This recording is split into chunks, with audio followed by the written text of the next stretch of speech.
So last week I went on the Fresh and Fit podcast, and this one girl said this. You know, if I want to just book a flight somewhere, allow me my space to do that, or yourself. Yeah, I'm a solo traveler. Basically, she was saying when she's in a relationship, she still wants all of her freedom. She wants to be able to travel alone or with her friends, go to Dubai, go wherever she wants. And when we heard this, me and the other guys were like, what? Well, Red flag parade.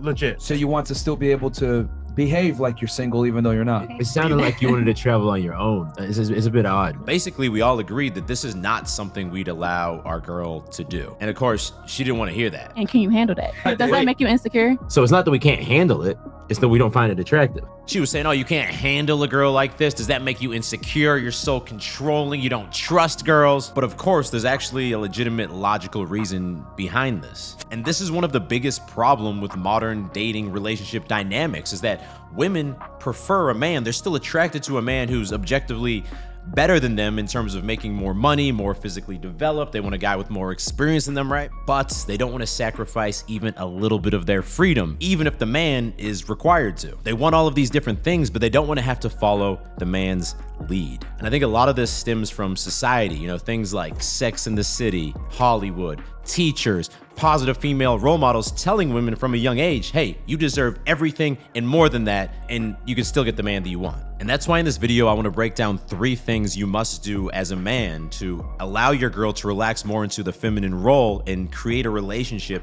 that really makes sense for both parties. Number 1, her best option. Look, we know that women are hypergamous, which basically means that they want to find their best possible option as a partner. And this means that if a girl's dating you and she knows, she's well aware that she could command a guy who has more money than you, is more physically fit than you, has more experience than you, more confidence than you, well, it doesn't necessarily mean that she's gonna jump ship to him or that she's gonna cheat on you with this guy, but it does mean that deep down she knows that she can replace you if the shit hits the fan. And what this means is she's not going to feel like she needs to sacrifice any of her freedoms for you. She's not gonna feel like she absolutely needs to follow your lead. And I know this sounds like super non-romantic and very transactional almost, so I do want to also acknowledge the fact that the connection you have with the girl, and maybe you could call it the love you have with the girl, also plays a role in that. That all gets swept up into also, your money, your career, where you're headed in your life, your physical fitness, and all those things. But we also need to be real, and the love or the connection you guys have alone, that's just part of the equation. And that's why it's critical as a man that you're always on the way up. You're always taking active steps to level up your money, your body, all of these things. Because something women do recognize is a man's ambition and his trajectory in life, his potential, where he's headed, not only where he is right now. But if you're an average dude and you're not headed anywhere in life and your girl is getting attention from guys who are headed somewhere or already there, why is she gonna accept the boundaries from you? It wouldn't make sense from her perspective. But if your girl knows that you are her best option, or at the very least, she has some doubt in her mind that she could do better, she is going to naturally respect you. You're gonna command her respect, and there's gonna be a lot more leeway in what boundaries she's going to accept versus otherwise. Now, I know this modern dating market does not seem ideal for men, and it seems like a bunch of shit you have to figure out, and maybe you feel that I really want a cool girl to settle down with, but maybe that's not the right thing to do, or maybe you just wanna spin plates and have multiple options, but you're not getting the quality of girls that you want. And that's why I wanna let you know that I am here to help with my Beast Dating Coaching Program. My dating life before the program, I'd make some approaches. A lot of them just wouldn't go anywhere. I was very unconfident in a lot of first dates. After having been in the program, my dating life is about 4 dates a week. Oftentimes there's a second date. My dating life was pretty inconsistent before I joined the program. Now I can get pretty consistent dates. If I want to go on 5 dates a week, I can. Obviously, I'm a pretty busy guy, so I don't have to do that, nor do I want to. I've already got a couple of girls that I've been seeing for a while, and I kind of like that rotation. Look, we've helped hundreds of guys over the past few years to achieve the dating life they want, and it's not only such a powerful program because the guys get 5 live video coaching calls every single week with myself and the other coaches where we can personally help them overcome whatever obstacles they're facing, but the guys who join become part of this community, and I think that's where the real value is. They see these other guys leveling up. They connect with them. These are all guys who are not only trying to improve their dating life, but they're trying to level up across every area of their life. So if this sounds like something you want to become part of, you can click the first link in description or go to beastcoaching.com to learn more and apply now. All right, number 2 is boundary enforcement. So what you have to realize is when you set a boundary with someone, you're essentially telling them, hey, something you were free to do before is no longer okay with me. So by definition, they're sacrificing freedom. And this goes in your relationships, in your workplace, with your friends. When you set a boundary with someone, usually their initial response is going to be negative. Your girl's going to say things like, oh, wow, I didn't know you were so controlling, or don't be jealous, or can't you just trust me? Oh, I didn't know you were an insecure man. My last boyfriend didn't have any issues with this. So first of all, being aware of this and going in knowing that this is how it's going to go should help your expectations. But also in these moments, it's very important how you respond. At first, what I like to do is just let the other person completely say everything on their mind. Just sit there, breathe deeply, prevent myself from reacting and being like, yo, shut the fuck up and listen to what I have to say. Just listening to them. This way, at least they feel like they were able to fully express themselves, even if they're doing it in like an ugly way. And then from there, once you have the space to talk, it's about, now I'm going to get you to understand and see things from my perspective about why I'm doing this. So for example, a boundary that I've set with Julia, my wife now, is that, hey, if you want to go out to dinner with your friend or a couple friends, that's cool, but it's not going to make sense for you after that to go to like a bar or a club with them. And if you're setting this boundary with your girl, the conversation might look something like this. So first she's going to respond by saying, well, you don't trust me and all these other things, right? Well, it's not that I don't trust you. You know, my question is more like, why would you want to go to like the bars and the clubs? Well, because I want to dance and have fun with my friends. Okay, but at dinner, you're like hanging out with your friends and having fun, right? Like, why would you need to go to the nightclub? Well, I don't know. I guess I just want to like hang out with them more and not miss out. But what are your friends going to be doing at the club, do you think? Well, they're single, so they're probably just going to be trying to like meet guys and stuff.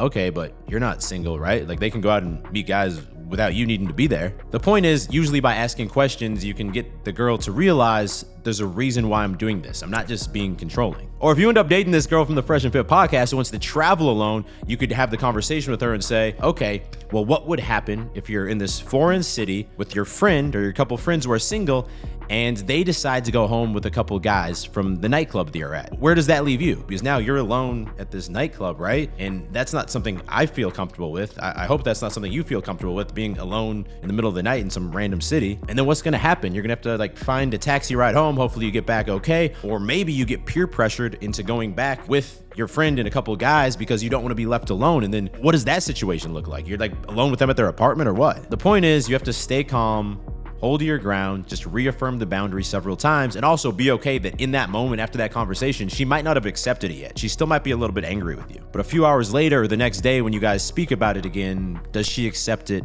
at that point? And if not, you have to ask yourself, was this maybe an unreasonable boundary? I think both of the examples I gave here are completely reasonable boundaries, but maybe you were setting something that didn't make sense. Like you can't even leave the house without me. You can't even go to dinner with your friends. That's probably a bit extreme and controlling if we're being honest. Like what's the actual purpose for that? But if after several conversations, no progress is made and she's made it very clear, I am not going to respect this boundary, as a man, your only real option is to explore ending that relationship, because otherwise it's going to continue.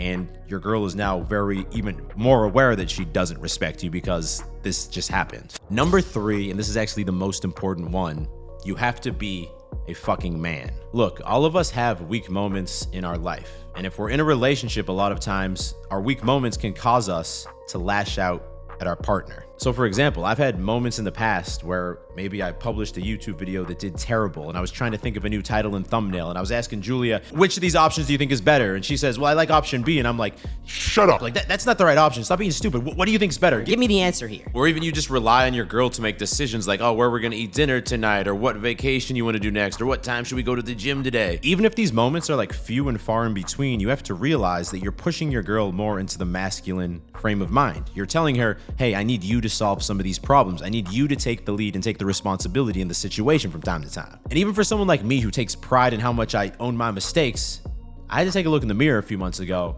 and be honest that, look, from time to time, I have this weak bitch energy that comes out, and that's not okay. Not only for me, but I'm someone who's committed my life to self-improvement, yet I've focused more, I think, on my businesses and my money or my physical fitness rather than like taking full ownership and looking at my relationship also as a place to constantly exercise self-improvement and growth. And that's why now my mindset is, especially in times where shit hits the fan and inside I start to lose my cool a little bit and there's all this chaos going on in my head, now more than ever, I need to internalize this, sort out what's the next step we need to take, and then go to my woman and present it to her. Hey, this is what I think we need to do next. Because otherwise, if from time to time you're lashing out at your girl and putting things on her, how can she trust you? How would it make sense for her to trust you to be the man and to take the lead and to follow your lead? Why would she choose to give up some of her freedoms if she doesn't truly believe you're a strong leader? It's like, you know, when the government recently told us, hey, you guys all have to do X, Y, and Z because of the damn demic, like wearing masks and whatnot, people don't fully respect the current government. And because of that, they chose, I don't want to give up these freedoms. It doesn't make sense for me to do that. And if I'm being fully honest, I've noticed a clear difference in like the subtleties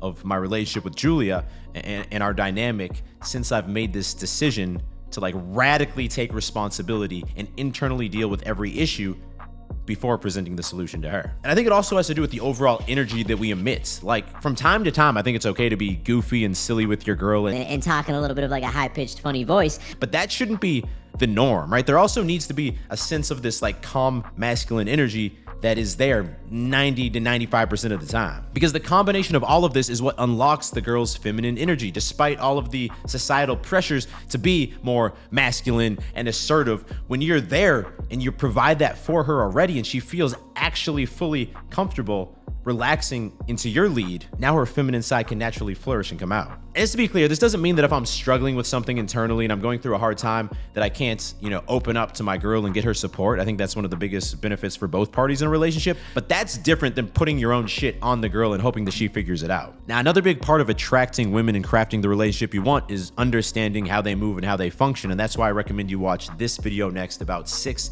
harsh truths about women that most men learn too late. And if you're new to the channel, go ahead, click down there to subscribe and turn notifications on because I drop 2 new videos every single week and you don't want to miss them. I'll talk to you in the next video. Stay beastly.